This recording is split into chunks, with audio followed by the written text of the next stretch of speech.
Hey, today I want to talk about just starting out. Uh, were you a gifted kid? From kindergarten, did you just start to make gifts and that for friends and relatives?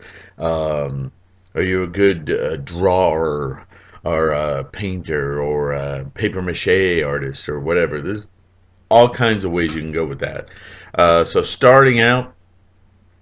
What I'm going to tell you, and I don't care what age you're at, where you consider yourself starting out, drawing. Draw, draw, draw. It's fundamental. Whether you want like sketching, whether you, yeah, I've been doing.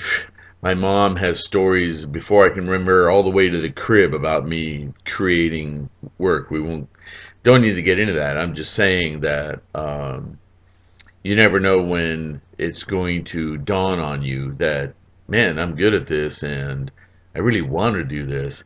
That's the first decision. The second decision is hone your skills.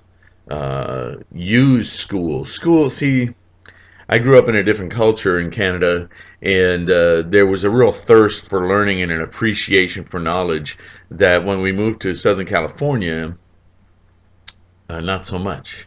And that's a shame because I'm a firm believer that school is successful if you make it so.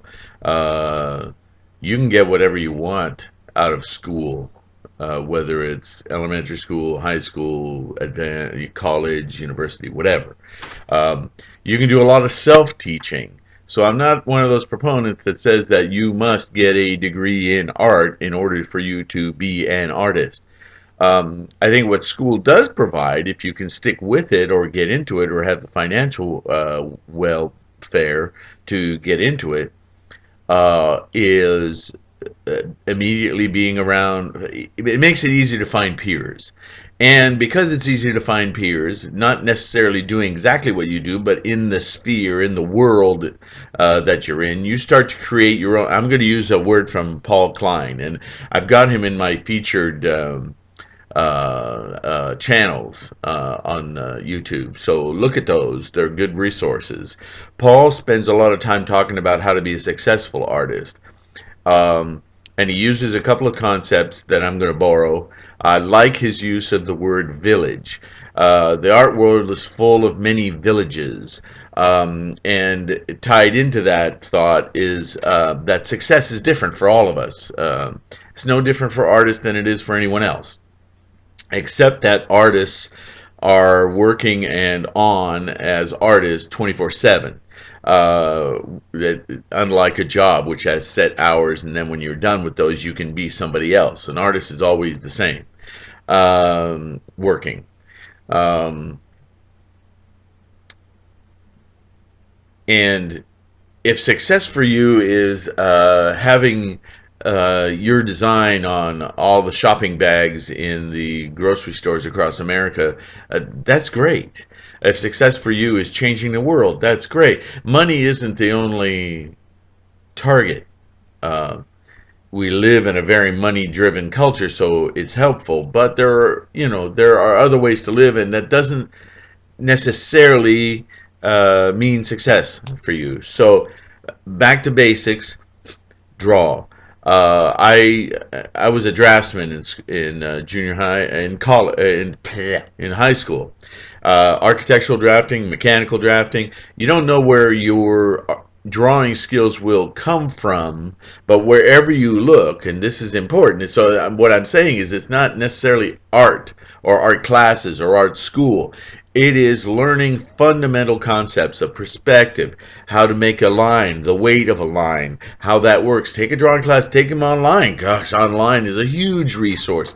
The bottom line is you have to be a driven individual that wants to ameliorate, grow your mind, grow your perspective.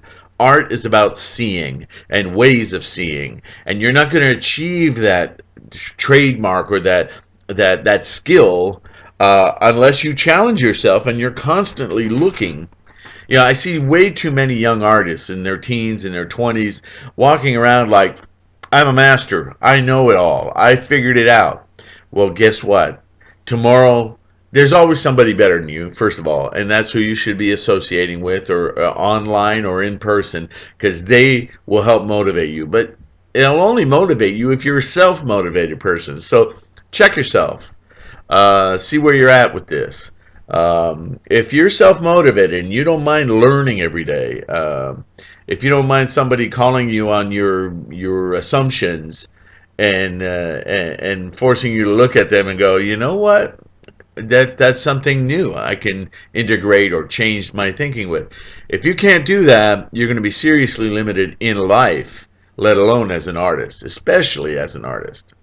We are huge funnels of information, and it informs everything we do. There's not a year that goes by, still to this day, that I don't look at what I did last year and think, why did I stop there? Why didn't I go further? Well, I didn't know, but you know, artists, we like to beat ourselves up too. So it's gonna sound like a bad PSA, but stay in school. But school, understand, school as an artist isn't necessarily parochial or a fixed known system of institutions.